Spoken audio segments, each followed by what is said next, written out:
Bueno, el otro día cuando hablamos de la red de distribución, decíamos que lo que teníamos cuando era una red de distribución pública, cuando teníamos el centro de transformación de compañía, lo que habitualmente tenemos en viviendas, en locales comerciales. El esquema podríamos dibujarlo. A ver, que no se está viendo lo que tenéis que ver.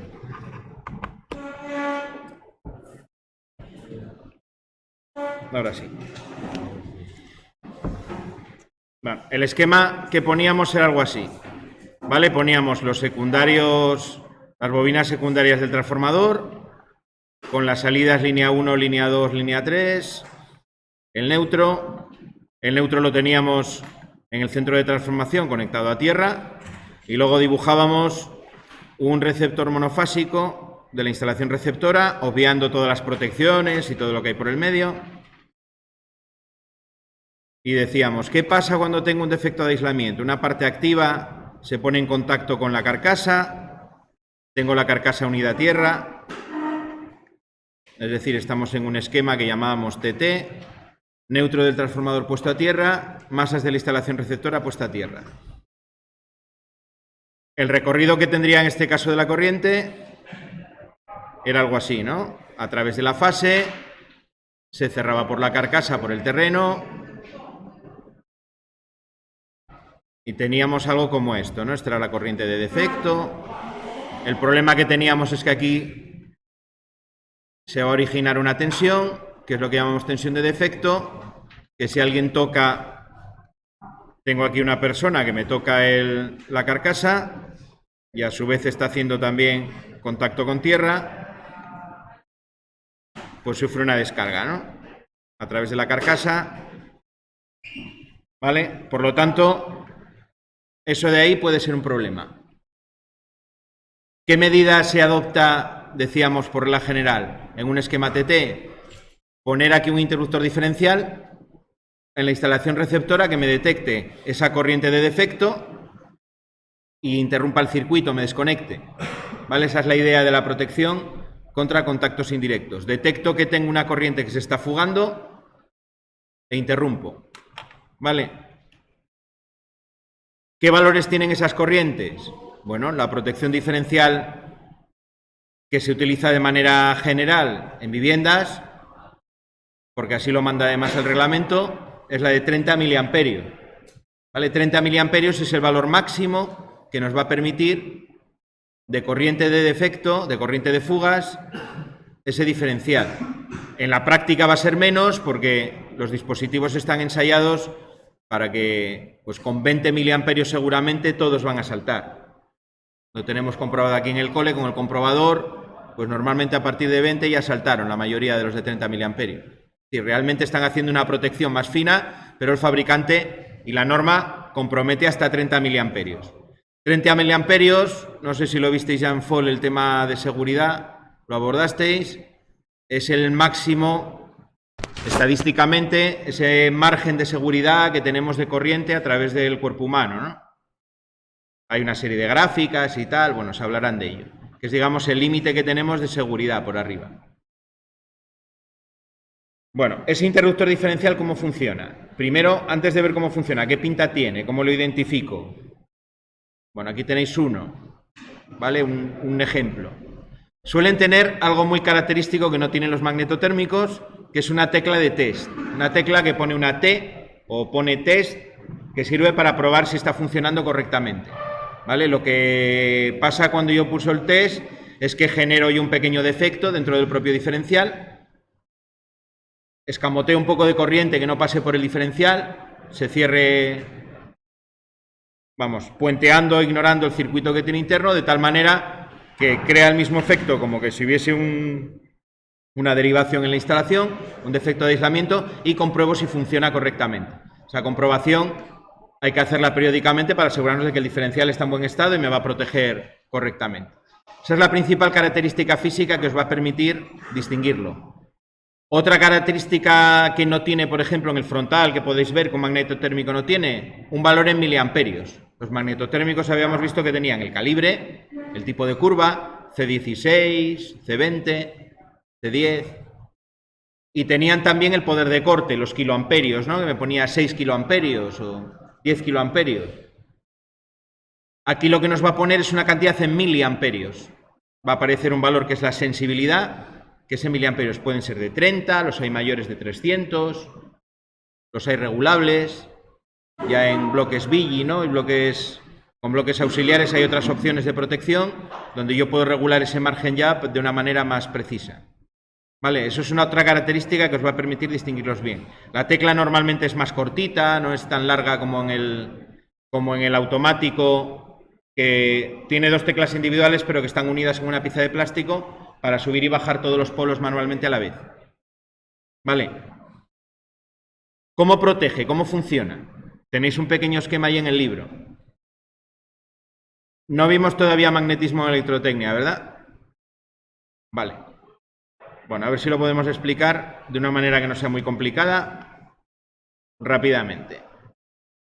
Bueno, dentro lo que tenemos es un toroide. Un toroide es esa pieza cilíndrica taladrada por el medio, ¿vale? De material ferromagnético. Con lo que vamos a hacer, más o menos, pues todos esos núcleos de las máquinas, ¿no? Eléctricas. Acero al silicio, material que tiene muy poco magnetismo remanente, que yo lo magnetizo, pero en cuanto le quito la corriente, pierde el magnetismo completamente. Es decir, es con lo que hacemos los electroimanes. Yo si tengo un cilindro de material ferromagnético y cojo un hilo de cobre y le empiezo a dar vueltas por aquí, ¿vale? Hago algo así y por aquí hago circular una corriente. Yo aquí lo que formo es un campo magnético, algo muy parecido a lo que tendría en un imán, ¿no? Va a haber aquí una serie de líneas de campo magnético, ¿vale? Más o menos en ese sentido, saliendo por aquí y entrando por abajo. Por donde entran es un polo sur, que sería la parte de abajo, y por donde salen es un polo norte. Sería como si tengo un imán, esto seguro que lo habéis visto en la ESO, y os hacían este dibujín de las líneas de campo magnético y demás, pues es muy parecido, ¿vale? Lo que pasa es que en este caso yo genero ese campo magnético a través de la corriente. Hago circular una corriente eléctrica por la bobina y se genera un campo magnético. Cuando explicamos el principio de funcionamiento del relé, también hicimos referencia a eso, ¿no? En el relé lo que tengo precisamente es una bobina como esta. Le meto aquí una parte móvil, una pequeña culata que se magnetiza de manera contraria y entonces cuando le meto corriente lo que hace es atraerla. Queda como dos imanes, polo norte con polo sur, se atraen y provoco el movimiento de los contactos. No es el leve movimiento de la culata, arrastra los contactos a abrirse o cerrarse. ¿Vale? Bueno, pues este mismo principio lo utilizamos en el diferencial. Es otra máquina que funciona como si fuese un electroimán. En este caso, por cada uno de los polos que tengo una bobina, ¿no? Que está enrollada aquí.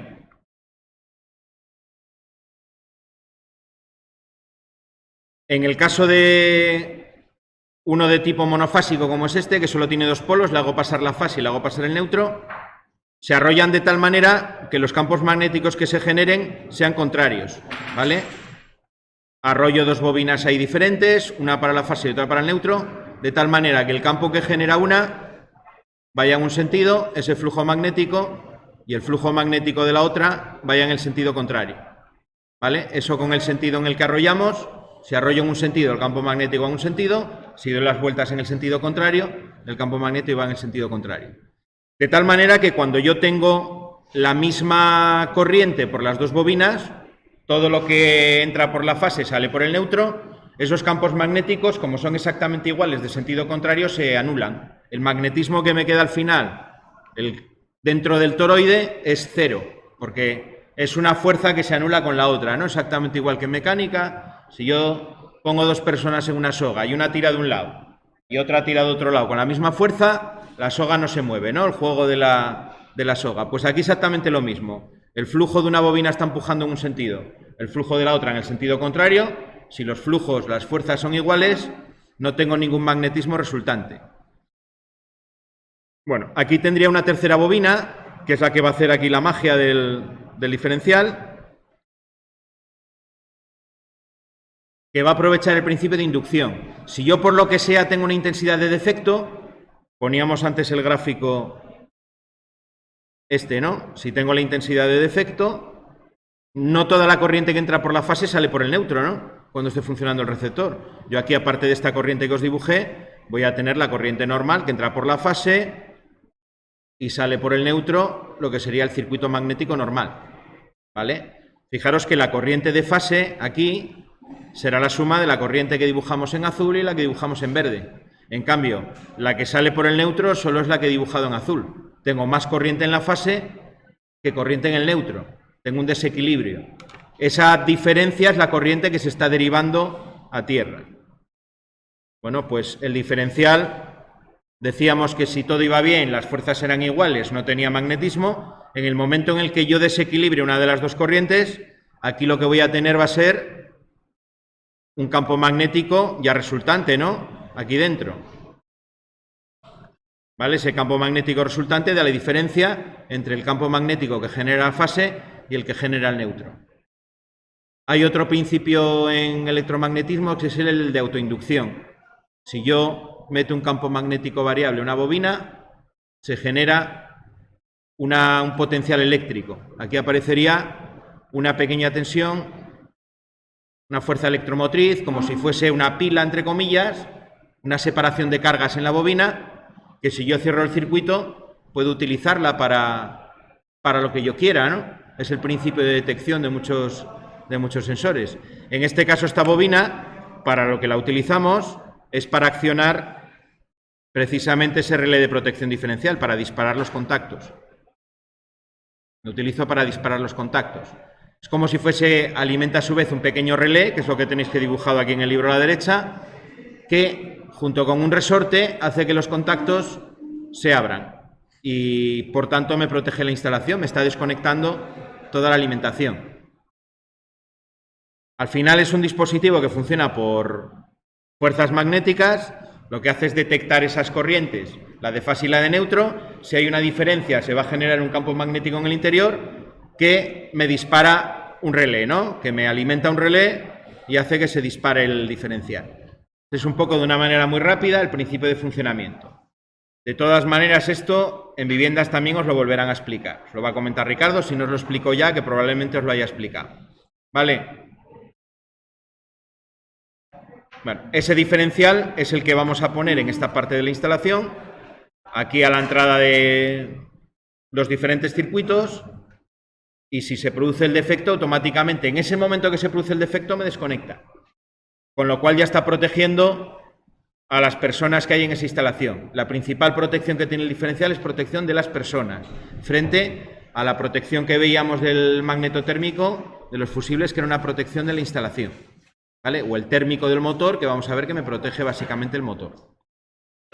Vale, preguntas de esto, ¿se entiende más o menos? Cuando os ponía el otro día el esquema, creo que os lo puse ya vosotros el viernes cuando estábamos haciendo el trabajo, poníamos en cabecera un magnetotérmico y acto seguido poníamos un diferencial. En ese caso era tetrapolar porque estábamos en trifásica, pero empezábamos el circuito de las protecciones de esa manera.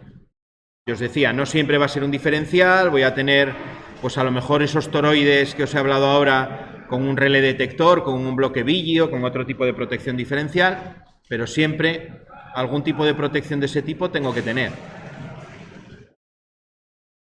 También decíamos anteriormente cuando empezamos el tema, hay casos en industria sobre todo, si estoy en un esquema de tipo TN, donde no tengo, donde tengo, digamos, las masas de la instalación receptora puestas a neutro, donde puedo optar en un momento dado, si lo calculo y es viable, en utilizar una protección magnetotérmica como protección contra contactos indirectos, porque de alguna manera decíamos, entre comillas, que convertíamos el defecto en un cortocircuito y si la corriente era suficiente para que me la detectase el magnetotérmico, pues lo podía utilizar también como protección. Con lo cual me simplificaba un poco las protecciones de ese tipo de instalación. Pero bueno, el caso más general es el que hemos visto del diferencial, ¿vale? Por eso normalmente lo vais a tener presente por ahí. Simbología.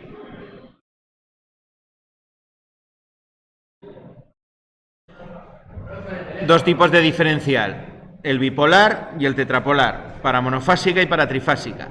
¿Vale? Ahí tenéis el símbolo completo, incluso con el aspa que nos indica que el funcionamiento es automático. Ya vimos ayer también, o anteayer, mejor dicho, el seccionamiento, la interrupción. Dime, Iván.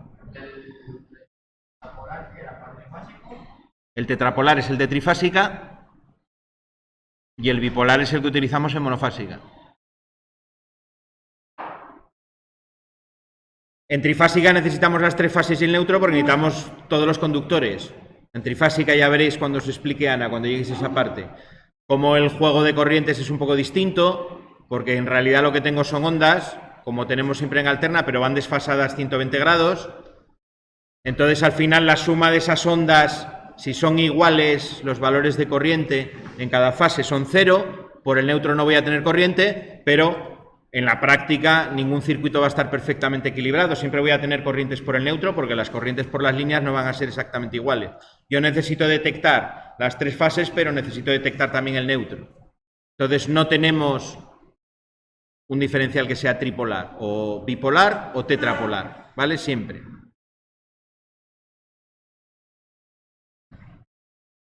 Características. Vale, tenemos ya que elegir uno por catálogo, tengo que saber la pregunta de siempre, ¿y cuál pongo, no? ¿Qué pido? No voy a ir a Metalus y voy a decir, dame un Bichu, dame un Kosu, de esos de protección, es decir, quiero un interruptor diferencial. Primero, ¿de qué sensibilidad? ¿De qué sensibilidad? Os divide el libro y os habla de dos tipos, baja sensibilidad o alta sensibilidad. Baja sensibilidad, los mayores de 30 miliamperios, de 100, de 300... ¿vale? De 500 miliamperios, esos son de baja sensibilidad. Necesito una corriente de defecto mucho más grande para que se enteren, para que detecten. Por eso son menos sensibles. Alta sensibilidad, menores o iguales que 30 miliamperios de sensibilidad. ¿Vale? Esos son los que se utilizan, aparecen en el reglamento para la parte de viviendas que tengo que instalar en la vivienda. ¿Vale? ¿Por qué alguien dirá, por qué los hay de alta y por qué los hay de baja? Porque con poner uno de alta sensibilidad, ¿no? Solucionado. Bueno, porque a veces en los cuadros, como vimos en el primer tema, ¿no? Tengo un cuadro principal, tengo un cuadro secundario, luego a lo mejor tengo un cuadro de automatismo y puedo ir encadenando aguas abajo diferentes protecciones diferenciales que cuelgan de otras. Entonces, una manera de las que tenemos de hacer de que solo salte el diferencial que está más cercano al defecto que yo tengo es ir poniendo los de más alta sensibilidad aguas abajo y los menos sensibles, los de baja sensibilidad, ir poniéndolos aguas arriba a medida que voy subiendo en ese esquema de la distribución de los circuitos. Es decir, es lo que se llama una selectividad amperimétrica, ¿no? Por amperios. Voy poniendo los menos sensibles aguas arriba.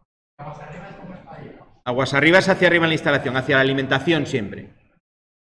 Tú tienes un cuadro principal, un cuadro secundario, un cuadro de automatismo, aguas arriba es por donde te llega la alimentación. Como un río, ¿no? La corriente va de arriba hacia abajo. Pues aguas arriba es la entrada, la cometida, la alimentación de la instalación y aguas abajo son los últimos puntos de utilización. A medida que me voy acercando al final de la instalación es siempre aguas abajo. El que está más cercano al final de la instalación aguas abajo es el de más sensibilidad, el de alta sensibilidad. Y arriba los voy poniendo menos sensibles. Luego es un poquito más complejo porque juego con los bloques que se pueden regular y bueno, puedo ralentizarlos en su actuación también, puedo jugar con el parámetro tiempo, ¿vale? Se puede hacer por tiempos o puede hacer por la sensibilidad. Otra manera de hacer que salten más lento los de arriba es hacer que el disparo en vez de ser 10 milisegundos sean 20 milisegundos, 30, darle un poquito de margen para que actúe siempre el más rápido. Sí, cuando tengo ya varios, voy a utilizar bloques ya regulables. Esos los vais a ver en viviendas con Ricardo, que tiene varios ahí montados en un tablero, los vais a jugar con ellos y ver cómo va.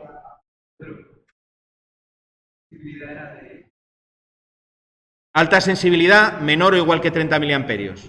El que tienes, por ejemplo, en las viviendas es de alta sensibilidad, es de 30 miliamperios.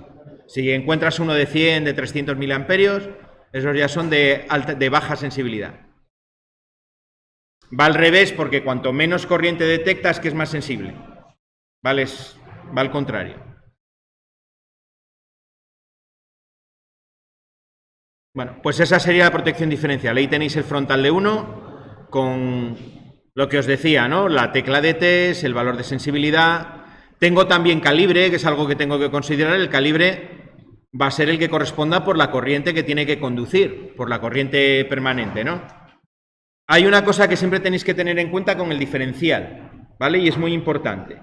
Ricardo os va a repetirlo 500 veces, pero yo la voy a decir alguna vez también. Siempre, el calibre del diferencial tiene que ser más pequeño o como mucho igual al de la protección magnetotérmica que tiene aguas arriba. Es decir, el magnetotérmico me tiene que proteger también el diferencial. ¿De acuerdo? No puedo tener un diferencial que no esté protegido por el magnetotérmico que tiene aguas arriba. Eso es importante, que lo recordéis. Sí, lo vamos a recordar, ¿no? Vale. El magnetotérmico protege también al diferencial.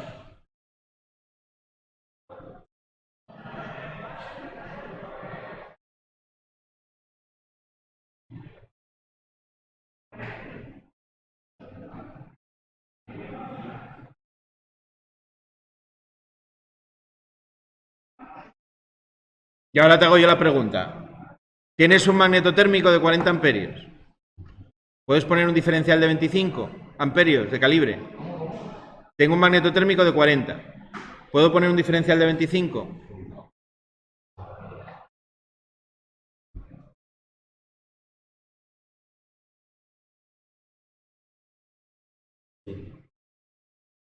¿Quién dice que sí? Levantar la mano a los que decís que sí. Magnetotérmico de 40. Diferencial de 25. ¿Se puede o no se puede? El magnetotérmico tiene que protegerlo. Si tengo un diferencial de 25, no puedo meterle más de 25. Yo la protección que tengo aguas arriba es de 40. Por uno de 40 pueden pasar 26 amperios. Por un magnetotérmico de 40 pueden pasar 26 amperios. Y 27, y 28, y 35.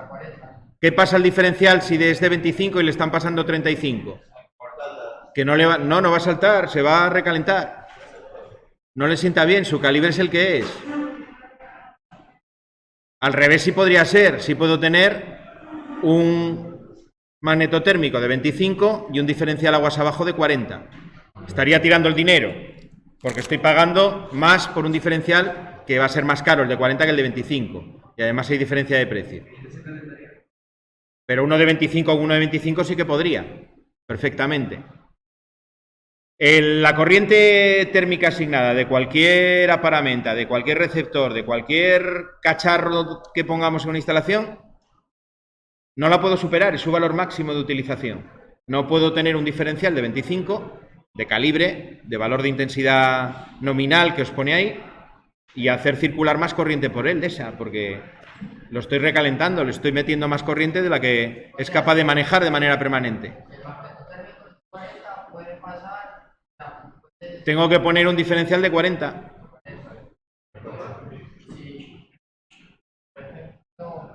Por eso os dirá Ricardo que muchas veces es más interesante dividir.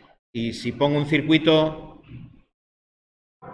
vale más. Dicho de otra manera, poner 2 de 25 y 1 de 40. Divido y pongo una protección ya, un circuito derivado de esa protección general y cuelgo debajo su diferencial. Cuando veáis los esquemas de los locales y cómo os los va dividiendo en los circuitos y tal, os lo va a comentar. Pero vosotros recordar que siempre el magnetotérmico tiene que proteger todo lo que tiene, porque es su función, todo lo que tiene colgado de él lo tiene que proteger. Tiene que impedir que se supere su intensidad máxima, ya sea el cable o ya sea también el diferencial. El diferencial no puede ser menos. Tiene que ser como mínimo igual al magnetotérmico o mayor de calibre. Vale. Pasa lo mismo con el cable.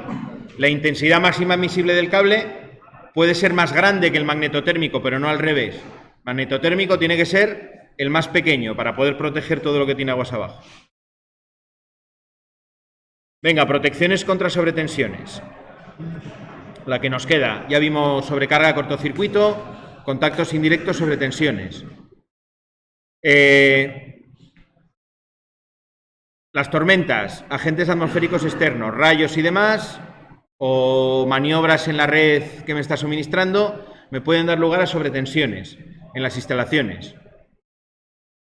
La instrucción 23 del reglamento os dice, establece la obligatoriedad de ese tipo de dispositivos en un montón de instalaciones, ¿no? Numerosos tipos de instalaciones industriales y del sector terciario. Entonces hay que tener en cuenta cómo se utilizan también.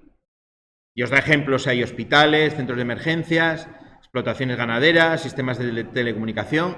Habíamos visto cómo en el caso específico de viviendas no siempre se ponían, cuando estábamos, por ejemplo, dentro de una distribución urbana, donde tengo centros de transformación conectados en malla o en anillo, que voy a tener ya un montón de protecciones que me van a ir filtrando esa sobretensión. Cuando llegue a la vivienda, pues no va a ser tan relevante. Frente al otro caso que poníamos, que era la típica distribución en una zona rural, donde tengo un montón de postes de red aérea, de media tensión, que están muy cerca de la instalación de baja tensión, donde pueden caer rayos y voy a tener muy pocas protecciones que me filtren eso, porque tendré básicamente los pararrayos autoválvulas del centro de transformación, intemperie, lo que puedan hacer, y a partir de ahí las instalaciones de baja se tienen que apañar. Entonces, en ese caso sí que es más que recomendable. Pero luego hay otras instalaciones donde es obligatorio, por reglamento. ¿Ves? Los dice aquí. No es obligatorio en viviendas, pero sí recomendable. Y el caso en que es recomendable, sobre todo, es en las zonas donde hay más incidencia de los rayos y en redes que estén alimentadas de redes aéreas.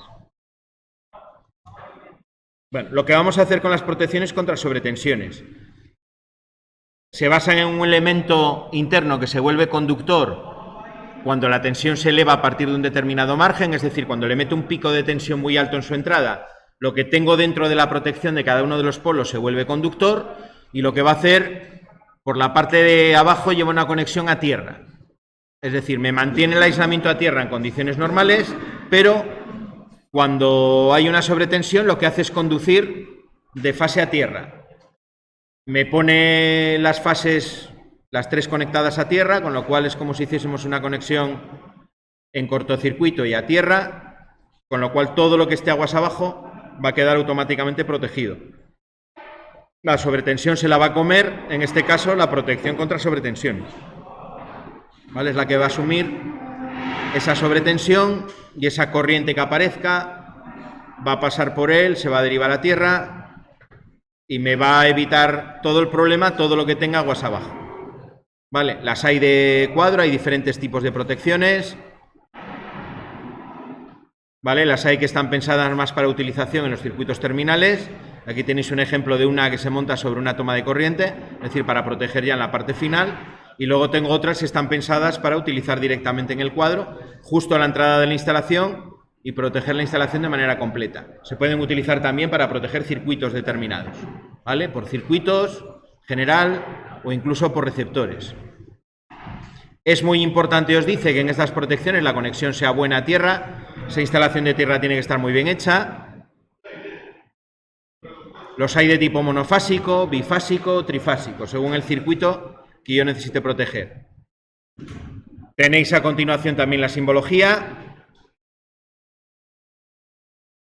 ¿vale? Como os lo representa para las fases y para el neutro.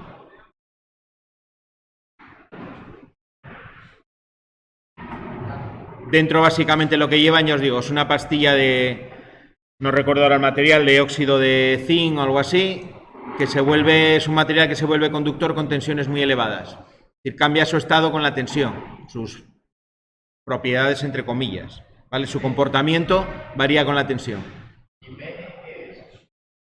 Ese es el conductor de protección. Están conectados siempre entre la fase y el conductor de protección. La conexión sería algo así. Os la dibujo aquí. ¿Qué? El conductor de protección siempre se designa P. Siempre. Ahora no sé decirte de dónde vienen las siglas exactamente. Ahí me pillas, pero Si aquí tengo la línea, la conexión va directamente aquí a tierra por el otro extremo. ¿Vale? La tengo entre fase y tierra. Es donde iría la protección. ¿Vale? Exactamente igual que las que, no sé si os lo había dibujado vosotros un día, en el centro de transformación el pararrayos autoválvula va también entre la fase y la tierra. Porque lo que van a hacer es que cuando aquí tengo la sobretensión, esa onda de choque de tensión elevada, se vuelven conductores, esto que va a ser normalmente un aislante. No sé dónde se me marchó el dibujo.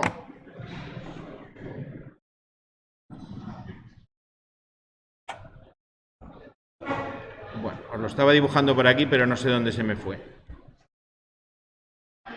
Aquí está. En condiciones normales, esto se comporta así, como si fuese un circuito abierto. ¿Vale? Con lo cual no tengo ningún problema. Por aquí no pasa corriente, la corriente está pasando por aquí. Aquí tendré la tensión en sus extremos, que sea la tensión normal de la instalación, la tensión nominal, y no hay ningún problema. Que tengo aquí de repente una tensión muy elevada. Aparece una tensión aquí muy alta. Esto se vuelve conductor y se comporta prácticamente como esto. Es como si tuviese un contacto, que no tengo ningún contacto, pero como si de repente tuviese un contacto ahí que se cierra cuando hay una sobretensión. Y conduce la corriente. La corriente pasa hacia el terreno. Y a partir de aquí, lo que tenga de aquí para acá, ya queda protegido. Estoy poniendo las fases a la tensión del terreno. La que aparezca no va a ser cero, porque al tener una derivación va a aparecer cierta tensión, pero no va a ser la sobretensión que me puede dañar la instalación, con lo cual conseguida automáticamente la protección. Sí, es una toma de tierra, sí, por así decirlo. Me pone las fases a tierra. Depende de los circuitos que esté protegiendo, va eso ya.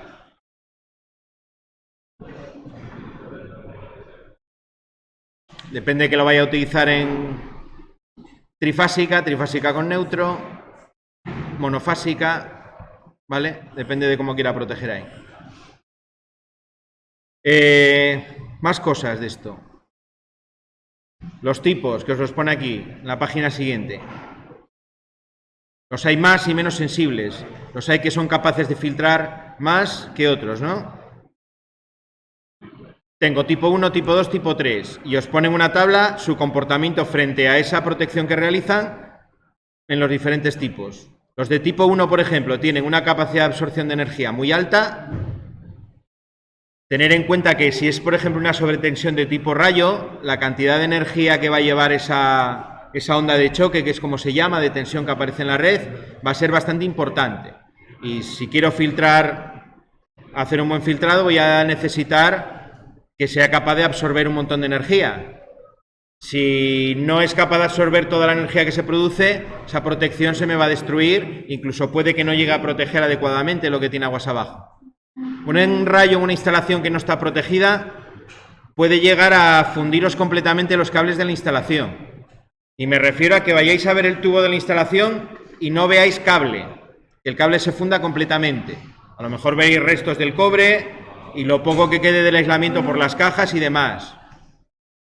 Tiene que darse unas circunstancias de que el rayo caiga muy cerca, con mucha energía, pero puede darse ese caso. Una instalación sin proteger, con una onda de choque de rayo fuerte, os la va a destruir, va a hacer destrozos muy, muy importantes.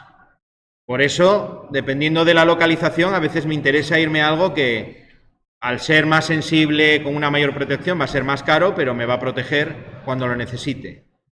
Tengo el tipo 2, que dentro de esa característica sería una protección media alta, y tendría el tipo 3, que sería una protección baja. Tener en cuenta también que si voy a encadenar esas protecciones, pues a medida que vaya bajando, pues puedo ir a una protección cada vez más pequeña, ¿no? Porque voy a tener otras aguas arriba que me estén protegiendo. Tengo luego la rapidez de respuesta, que es otro criterio. Tener en cuenta que todo el tiempo que tarda en reaccionar es tiempo que esa onda de choque y la corriente que se va a originar está haciendo estragos en la instalación, exactamente igual que con el cortocircuito. El tiempo que yo deje o que tarde en extinguir ese defecto es un parámetro también muy importante. Ahí ya depende lo sensibles que sean los receptores que yo tenga en la instalación, lo bien o mal que vayan a soportar esa onda de choque, esa sobretensión que se pueda producir. Los de tipo 1 absorben mucha energía, pero fijaros que en cambio tienen una rapidez de respuesta baja o media. Los de tipo 2 estarían en las dos características en una condición intermedia, y en este caso los de tipo 3 son los que responden mucho más rápido. Si tengo en una zona, por ejemplo, terminal, uno de tipo 3 que me está protegiendo un equipo electrónico que es muy sensible, pues me viene muy bien esa característica de que la rapidez de respuesta sea buena, porque va a proteger muy rápidamente ese equipo electrónico que la sobretensión le va a hacer mucho daño. Normalmente lo primero que se daña pues son fuentes de alimentación, circuitos de control electrónicos y demás, es lo primero que sufre los estragos de esa sobretensión.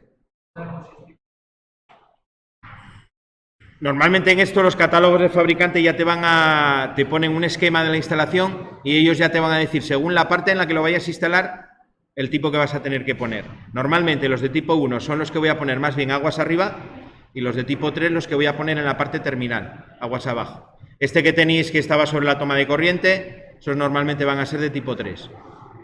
Vale, y os dan una pequeña guía de consejos para elección del componente. Vale. Lo que decíamos ayer con el catálogo de las curvas, ¿no? La mejor libro técnico que hay es un catálogo muchas veces, porque me dan una información concreta para seleccionar un material y además del fabricante que ha ensayado ese material y sabe cómo se comporta perfectamente. Bueno, ahí tenéis ejemplos de cómo se instalaría. Veis la de tipo 1 justo a la entrada, a la salida en este caso del diferencial. La tenéis conectando las tres fases y el neutro por la parte de la entrada y a la parte de instalación de tierra por su salida. ¿Vale? Esa sería la conexión que llevaría la de tipo 1. Luego, una de tipo 2, que sería para proteger ya circuitos derivados dentro de un cuadro secundario, estaría en un nivel intermedio de la instalación, y la de tipo 3, que sería en la parte terminal, ¿no? Los aparatos más sensibles que a veces hay tomas de corriente, como la que salía antes, que os montan esa protección, regletas, bases de regletas de enchufe, que llevan esa protección también. Normalmente en este caso tipo 1, tipo 2, tipo 3, si hacéis el esquema en la cabeza aguas arriba hacia aguas abajo, pues en el mismo orden. Sí, aquí tienes el general, el diferencial y a la salida del diferencial va colgado. Este es el magnetotérmico, el general, y este es el diferencial. El que tiene la tecla azul con el botón rojo aquí es el diferencial.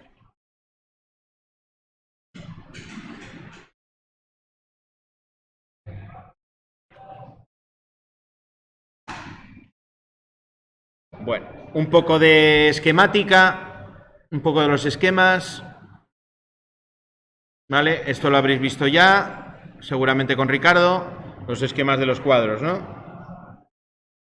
Nada, los símbolos ya los conocemos, es ir poniendo las conexiones. Símbolo del diferencial, símbolo del magnetotérmico en cabecera y luego cómo voy sacando las derivaciones.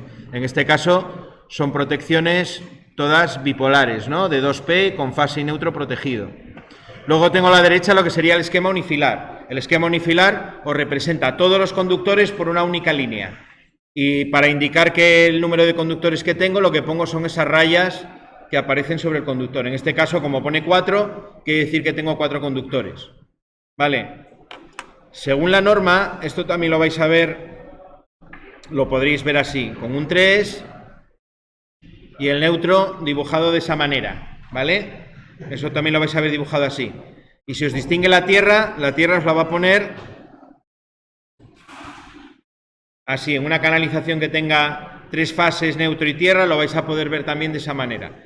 La tierra es el que lleva la línea en el sentido del cable, el punto relleno en el color del trazo para el neutro y el 3 para indicar el número de fases.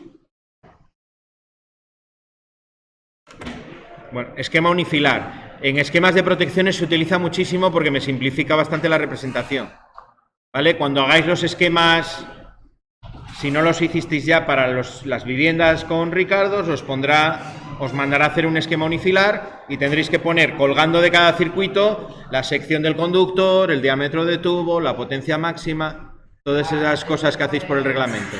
La C1 y tal. Sí, circuito C1, circuito C2. Por eso digo que este tipo de esquemas lo vais a manejar sobre todo mucho ahí. Con diferenciales, ¿no? Y sí, como lo tienes aquí, es la misma idea. No, aquí no aparece nombrado. Nosotros normalmente pondremos la marca correspondiente a la protección.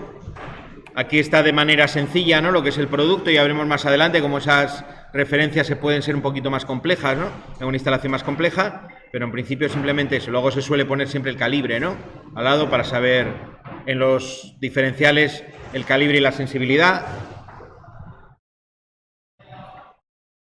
Y nada, pasamos a la parte del final, coordinación de las protecciones. El reglamento me recomienda que las instalaciones, o me dice que tengo que intentar buscar que las instalaciones sean selectivas. Lo comentábamos ya el otro día. Una instalación selectiva es en la que ante un defecto solo actúa la protección que está más próxima al defecto. Yo hago, por ejemplo, si tuviésemos selectividad total, cuando estamos haciendo las prácticas, hacéis un corto en el tablero y si vuestro automático fuese selectivo con todos los demás, debería de saltar solo el automático de vuestro tablero. Que ya sabemos que no es cierto porque nos salta el de aquí, ¿no? Vale. Si nos salta solo el de aquí y no nos salta el del cuadro que tenemos allá en el pasillo, tampoco estamos tan mal, porque bueno, el del tablero es muy difícil hacerlo selectivo, pero tenemos una instalación que sí es selectiva. Nos salta el circuito, además nos salta solo este circuito, no nos salta el general, ni nos salta en el cuadro de allá. Eso es que lo hemos hecho bien. Tenemos una selectividad bien hecha. Veremos cómo, o esperemos no verlo, pero puede darse el caso cuando hagamos prácticas en trifásica, que si hacemos un cortocircuito trifásico, entonces el que nos va a saltar va a ser el de allí. Porque las protecciones en trifásica ya no son tan selectivas en esta instalación. Selectividad, salta siempre la protección más cercana al defecto, ¿vale? La que está aguas abajo es la que tiene que saltar. No siempre es posible, ¿vale? Para conseguir selectividad, ¿cómo lo tenemos que hacer? La manera más sencilla es si tengo protecciones que tienen calibres muy diferentes. Es decir, un calibre de 10 con un calibre por encima aguas arriba de 40, probablemente sea selectivo. Si tengo uno de 10 con uno de 16, lo más probable es que no haya selectividad. ¿Por qué se produce eso? Porque, bueno, mientras más próximo es el calibre, digamos que ese cortocircuito va a afectar de manera muy similar a los dos. El relé magnético va a ser prácticamente el mismo, la sensibilidad que tiene uno y la sensibilidad que tiene otro, con lo cual es muy probable que salte el que esté aguas arriba en primer lugar. El fabricante, dime. No, ahí lo que tenemos son unos contactores para conectar el transformador de la parte del medio. Aquí el único cuadro de protección que tenemos es aquel. El tema de si son selectivos o no son selectivos, no tenemos otra manera de saberlo que no sea el catálogo del fabricante, porque el único que ha ensayado el material es cada fabricante. Por eso en un cuadro no vamos a poner normalmente, o no vamos a mezclar normalmente, material de diferentes fabricantes. Si vamos con, no sé, con ABB, todo ABB. Si vamos con Schneider, todo con Schneider. Porque de esa manera yo miro el catálogo y voy a saber si es selectivo o no selectivo. Bueno, luego tenemos otra característica que comentamos el otro día cuando vimos los automáticos, que es esa capacidad que tienen de filtrar las corrientes de cortocircuito, no, de minimizar las corrientes de cortocircuito, la limitación de corriente, ¿vale? Eso lo comentamos el otro día, el martes, cuando vimos las curvas. Bueno, y ese sería el tema, ¿vale? Venga. Mañana a la primera hora la dedicaremos a dudas y demás y a repasar un poco, y hacemos durante la segunda el control.